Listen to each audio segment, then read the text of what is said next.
तो बच्चों, प्यारे बच्चों, वेलकम। आज का टॉपिक है equi potential surfaces, class 12th physics, chapter number 2। ठीक है, तो इक्वी पोटेंशियल सर्फेसेस के बारे में पढ़ेंगे। लास्ट वीडियो में हमने रिलेशन पढ़ा था इलेक्ट्रिक फील्ड और इलेक्ट्रिक पोटेंशियल के बीच में।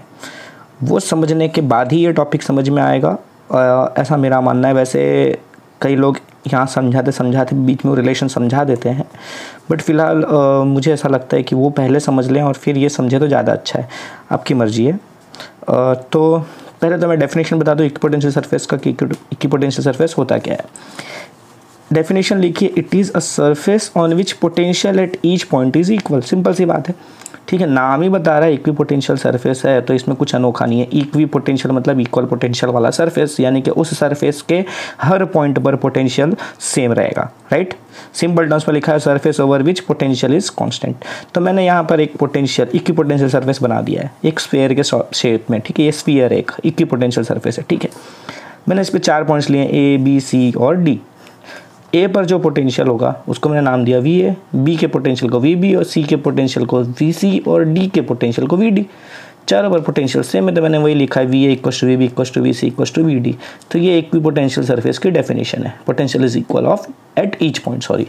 ठीक है, अब ये जो मैंने बनाया है ये सिंपल एक, अभी मैं आज सिंपल सा इक्विपोटेंशियल सरफेस बनाऊंगा। बाद में हम अगले वीडियो में कई इक्विपोटेंशियल सरफेसेस बनाना सीखेंगे, स्पेशली डाइपोल और दो सेम तरह के चार्जेस। ठीक है, डाइपोल्स तो दो अपोजिट चार्जेस होते हैं और दो सेम यानी दो पॉजिटिव या दो नेगेटिव चार्जेस अगल बगल रखे गए हों, तो उनके इक्विपोटेंशियल सरफेसेस कैसे बनते हैं। इनफाइनाइट लेंथ का वायर है, उसका वो चार्ज्ड वायर है, तो उसका पोटेंशियल इक्विपोटेंशियल सरफेस कैसे बनेगा, वो सारी चीज़ें हम नेक्स्ट वीडियो में डिस्कस करेंगे। इस वीडियो में फिलहाल एक सिंपल सा इक्विपोटेंशियल सरफेस मैं आपको बना रहा हूँ।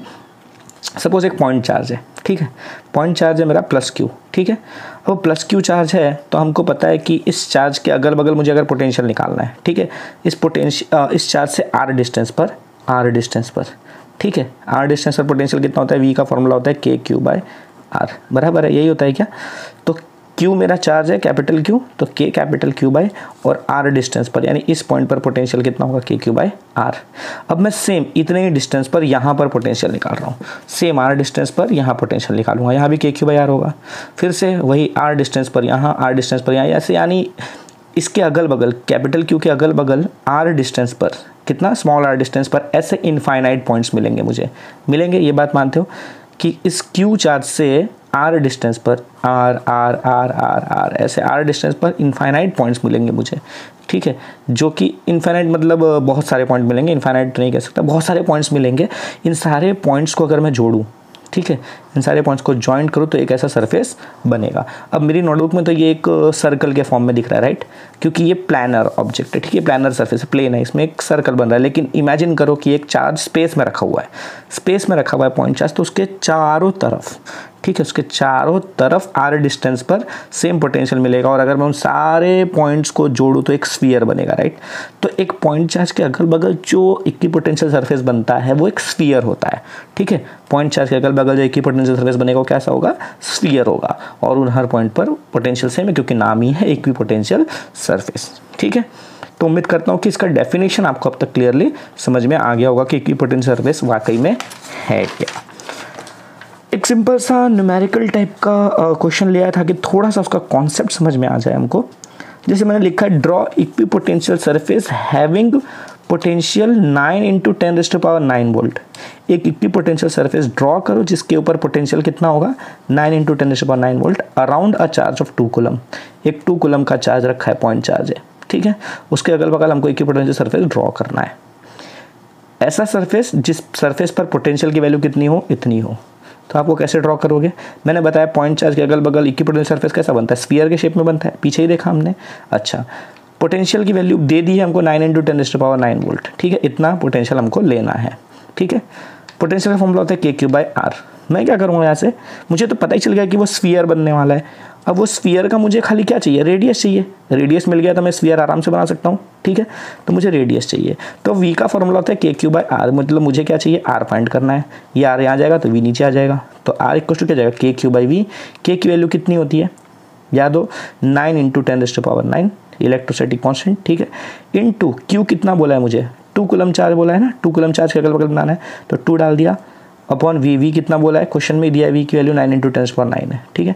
कट पिट के कितना आर इक्वल टू 2 मीटर, समझे, यानी 2 मीटर रेडियस का एक स्फीयर ड्रॉ करना है, सिंपल सी बात है, ऐसा कुछ बनेगा, ठीक है। 2 मीटर रेडियस का एक स्फीयर ड्रॉ करना है क्यू के अगल बगल, ये बन गया मेरा इक्विपोटेंशियल सरफेस, ठीक है। सेम इसी क्वेश्चन में ऐसा भी दे सकते थे कि 1 कूलम चार्ज होगा उसके अगल बगल, तो 1 कूलम चार्ज के अगल बगल बनाना है, तो ऐसा ये 1 मीटर रेडियस का एक स्फीयर बना देंगे, ठीक है। अब देखो इस स्फीयर पर, ये जो 1 मीटर वाला स्फीयर है, इस पॉइंट पर, इस पॉइंट पर, इस पॉइंट पर पोटेंशियल सेम है, यानी इस पूरे स्फीयर पर पोटेंशियल हर जगह सेम है। वैसे ही इस पूरे स्फीयर पर हर पॉइंट पर पोटेंशियल सेम है, लेकिन इस स्फीयर का और इस स्फीयर का पोटेंशियल अलग अलग है, बराबर है ना, ये ध्यान रखना। यहाँ इस पूरे स्फीयर पर हर पॉइंट पर पोटेंशियल सेम है, मतलब मान लो अगर यहाँ 10 वोल्ट था, ठीक है, तो यहाँ 10 सब पे 10 वोल्ट होगा, ठीक है, लेकिन 10 वोल्ट यहाँ नहीं होगा, यहाँ कुछ अलग होगा। सपोज इस पर 7 वोल्ट है तो 7 होगा, ठीक है, बराबर है। 7 होगा कि ज़्यादा होगा, 10 से ज़्यादा होगा कि 10 से कम होगा, मुझे लगता है 10 से ज़्यादा होगा, ठीक है। तो सपोज क्योंकि Q/R होता है ना, तो R यहाँ पर कम है तो पोटेंशियल ज़्यादा होगा। तो सपोज 13 वोल्ट ले लेते हैं, यहाँ 13 तो 13 पूरे पे, ठीक है, तो इस पूरे पे 10, इस पूरे पे 13, इनका आपस में पोटेंशियल अलग है, ठीक है, लेकिन उनके सरफेस पर हर पॉइंट पर पोटेंशियल सेम है, सरफेस के हर पॉइंट पर पोटेंशियल सेम है, लेकिन दो अलग अलग सरफेसेस का पोटेंशियल अलग अलग होगा, बराबर है। अच्छा, यहाँ तो चलो हमको वोल्टेज दिया हुआ था और चार्ज दिया हुआ था, तो हमने रेडियस फाइंड करके ड्रॉ कर लिया। इसी में हमको थोड़ा सा अलग तरीके से भी क्वेश्चन पूछ सकते हैं ना। कैसे पूछ सकते हैं कि फॉर एग्जांपल दिया 2 कूलम चार्ज के आसपास 1 मीटर दूर, ठीक है, 2 कूलम चार्ज के आसपास 1 मीटर दूर पर हमको इक्विपोटेंशियल सरफेस बनाना है, उस पोटेंशियल की वैल्यू कितनी होगी, तो यानी हमको खाली पोटेंशियल के Q/R से पोटेंशियल ही पता करना है, ठीक है। तो पोटेंशियल हम डायरेक्टली बता देंगे। समझ में आ रहा है क्या क्वेश्चन बोला मैंने कि 1 कूलम चार्ज के अगल बगल मुझे इक्विपोटेंशियल सरफेस बनाना है, कितने दूर, 1 मीटर दूर, कितने दूर, 1 मीटर दूर, 1 कूलम के, ठीक है, आसपास 1 मीटर दूर मुझे एक इक्विपोटेंशियल सरफेस बनाना है, पोटेंशियल की वैल्यू कितनी होगी, तो Q/R से हम निकाल लेंगे। K कितना, 9 × 10⁻9, 1 यानी 9 × 10⁻9 वोल्ट का ही पोटेंशियल इक्विपोटेंशियल सरफेस बनेगा, बराबर है। ओके, अब आ जाते हैं हम प्रॉपर्टीज़ पर। प्रॉपर्टीज़ ऑफ इक्विपोटेंशियल सरफेस क्या होता है, ठीक है। बेसिकली 4 प्रॉपर्टीज़ पढ़नी है, चाहो तो हम इसको 3 प्रॉपर्टी में भी लिख सकते हैं, मैंने एक एक्स्ट्रा के फॉर्म में लिख दिया है। एक प्रॉपर्टी हमारी डेफिनेशन ही हो जाएगी, ठीक है, हम चाहे तो लिख सकते हैं, नहीं चाहे तो नहीं भी लिखेंगे, ठीक है। अगर 4 पूछते हैं तो एक डेफिनेशन भी लिख दो, ठीक है, चलता है प्रॉपर्टी में। तो पहली प्रॉपर्टी तो यही हो जाएगी डेफिनेशन की, क्या, इक्विपोटेंशियल सरफेस पर हर पॉइंट पर पोटेंशियल सेम होता है, पहली प्रॉपर्टी हो गई। दूसरी प्रॉपर्टी क्या है, no equipotential surface, no 2 equipotential surfaces intersect, मतलब 2 इक्विपोटेंशियल सरफेसेस इंटरसेक्ट नहीं हो सकते। और इसका रीज़न क्या है, जैसा सेम हमने इलेक्ट्रिक फील्ड लाइंस की प्रॉपर्टी पढ़ी थी, 2 इलेक्ट्रिक फील्ड लाइंस इंटरसेक्ट नहीं करती। हमने क्या पढ़ा था, क्यों नहीं इंटरसेक्ट करती, क्योंकि अगर 2 इलेक्ट्रिक फील्ड लाइंस इंटरसेक्ट करती हैं किसी जगह पर, तो उसी पॉइंट पर इलेक्ट्रिक फील्ड के 2 डायरेक्शन हो जाते थे, जो कि पॉसिबल नहीं था। उसी तरह का कुछ यहाँ भी है, ठीक है। तो मैंने रीज़न लिखा है, ठीक है, मैंने इस तरह से इनको पूरा लिख के इसलिए रखा है ताकि आप वीडियो पॉज करके अपना नोट्स भी साथ साथ बनाते जाएं, ठीक है। तो ये नोट्स के लिए भी आपको काम में लगने वाला है, इसलिए मैंने इस तरह से डिटेल में पूरा लिख के दिया हुआ है। तो रीज़न लिखा है because if it happens there will be 2 different potentials at the point of intersection which is impossible. तो देखो फॉर एग्जाम्पल मैंने एक इक्विपोटेंशियल सरफेस ये है, इसको मैं नाम दे दिया 1, ये दूसरा इक्विपोटेंशियल सरफेस है, इसको मैं नाम दे दिया 2। अब अगर ये दोनों इंटरसेक्ट करते हैं इस पॉइंट पर, ठीक है, तो इस पॉइंट पर इस इक्विपोटेंशियल सरफेस पर कुछ वैल्यू था पोटेंशियल का, सपोज V2, और इस वाले पर पोटेंशियल का कुछ वैल्यू था सपोज V1, ठीक है। तो इस सरफेस का पोटेंशियल पूरे सरफेस पर हर जगह V1 था, यानी इस पॉइंट पर V1 पोटेंशियल होगा। इस वाले सरफेस पर हर पॉइंट पर V2 पोटेंशियल था, यहाँ भी V2 पोटेंशियल होगा, यानी इसी पॉइंट पर V1 और V2 2 पोटेंशियल मिल रहे हैं। तो एक ही पॉइंट पर 2 पोटेंशियल पॉसिबल नहीं है, ठीक है। एक पॉइंट का पोटेंशियल यूनिक होता है, ठीक है। तो मैंने वही लिख दिया, potential at each point is unique. तो एक पॉइंट पर 2 पोटेंशियल पॉसिबल ही नहीं है।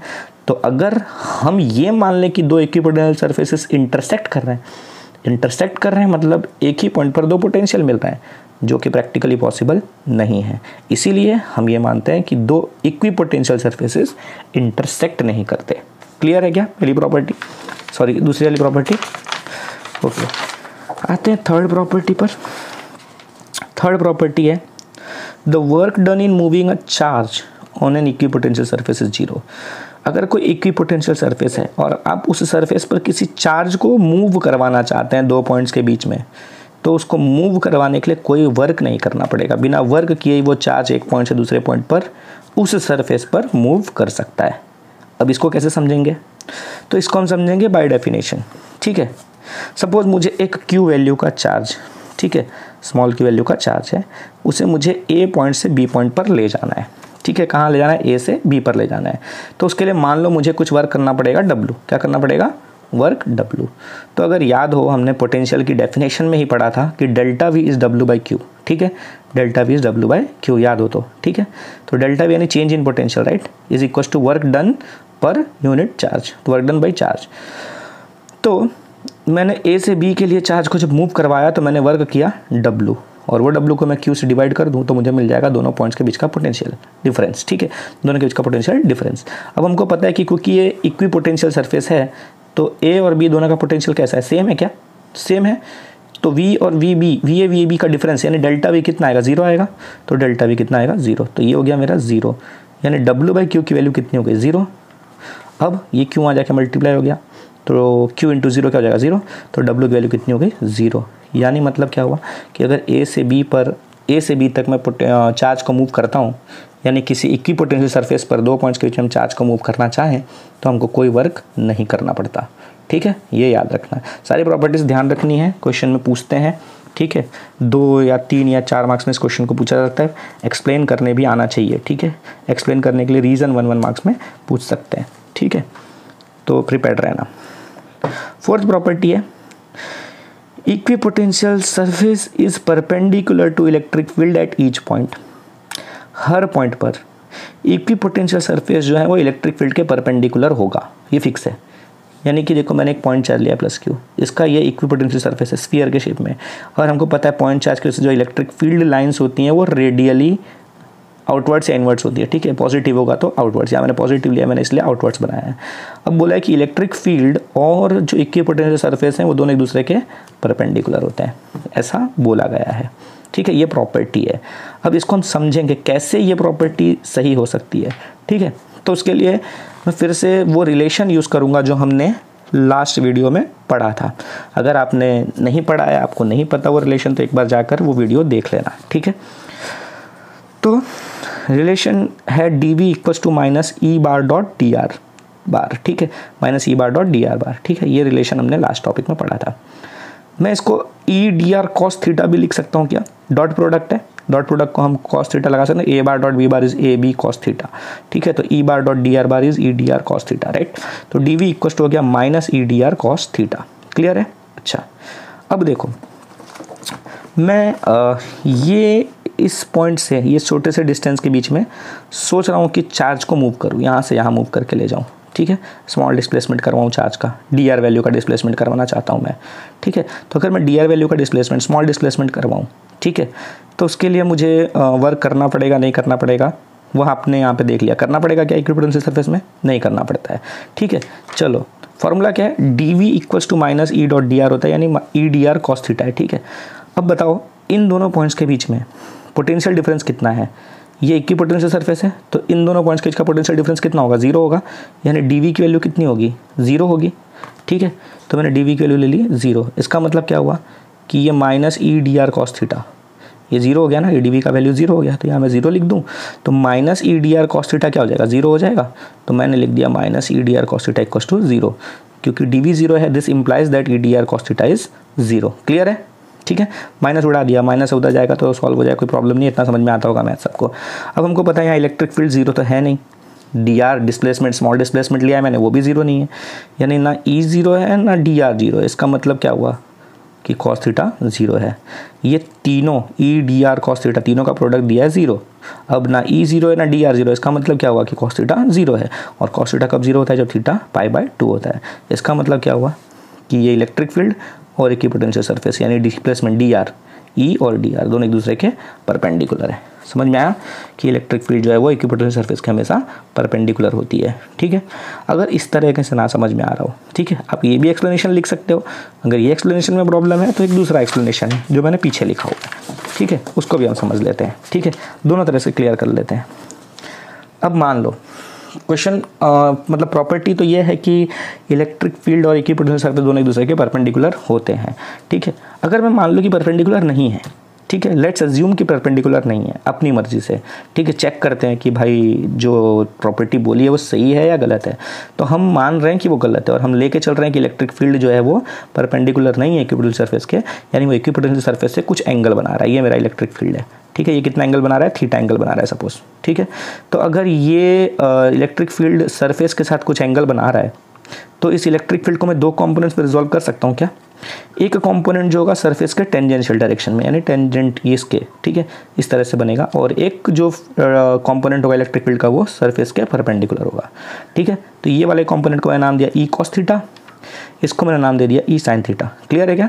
इलेक्ट्रिक फील्ड सरफेस के साथ कुछ एंगल बना रहा है तो इलेक्ट्रिक फील्ड के दो कंपोनेंट्स बनेंगे, एक कंपोनेंट होगा सरफेस के टेंजेंशियल डायरेक्शन में, एक होगा उसके परपेंडिकुलर यानी रेडियल डायरेक्शन में, ठीक है।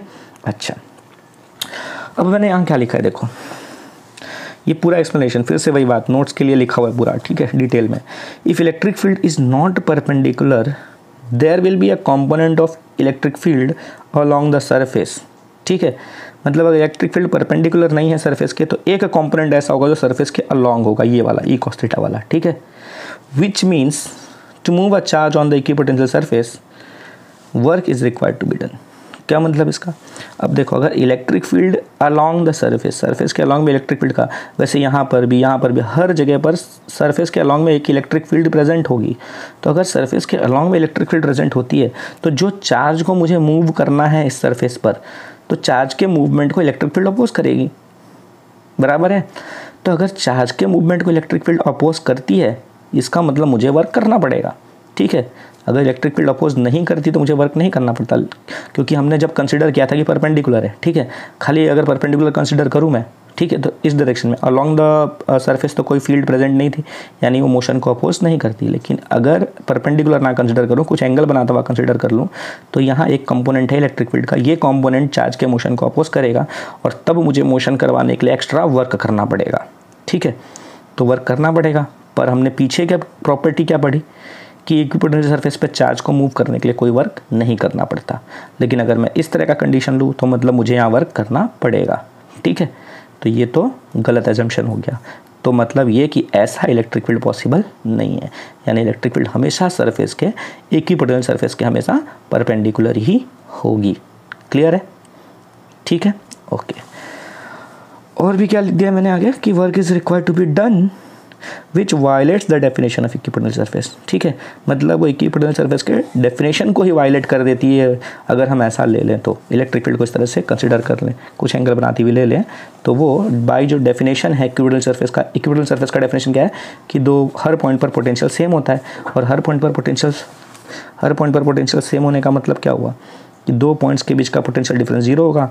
दो पॉइंट्स के बीच का पोटेंशियल डिफरेंस जीरो होने का मतलब वर्क डन जीरो, ठीक है। और अगर मैं ऐसा कंसिडर करूँ कि इलेक्ट्रिक फील्ड कुछ एंगल बना रहा है, मतलब इलेक्ट्रिक फील्ड का एक कंपोनेंट अलोंग द सरफेस है, और अगर ऐसा है तो चार्ज को मूव करने के लिए वर्क डन करना पड़ेगा। लेकिन बाय डेफिनेशन हम समझें तो चार्ज को मूव करने के लिए कोई वर्क करना नहीं पड़ता है।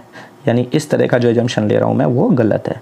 यानी जो ओरिजिनल प्रॉपर्टी लिखी हुई है कि इलेक्ट्रिक फील्ड हमेशा इक्विपोटेंशियल सरफेस के परपेंडिकुलर होता है, वही प्रॉपर्टी ट्रू है। क्लियर है। तो एक्सपेक्टेशन है मेरी कि आपको ये समझ में आ गया होगा। नहीं समझ में आया होगा तो कमेंट्स में मेंशन करना। जो नेक्स्ट वीडियो आएगा उसमें हम टॉपिक्स को फिर से इसको उधर समझाने की कोशिश करेंगे। अच्छा, अब एक इम्पॉर्टेंट बात अगले वीडियो के रिगार्डिंग कि अगले वीडियो में हम तरह तरह के इक्विपोटेंशियल सरफेसेस ड्रॉ करना सीखने वाले हैं। तो नेक्स्ट वीडियो बिल्कुल भी मिस मत करना, वो बहुत इंपॉर्टेंट है, ठीक है। JEE के लिए, नीट के लिए, किसी भी एंट्रेंस एग्जाम की प्रिपरेशन के लिए, साथ ही साथ आपके बोर्ड के लिए। तो तब तक के लिए गुड बाय, टेक केयर।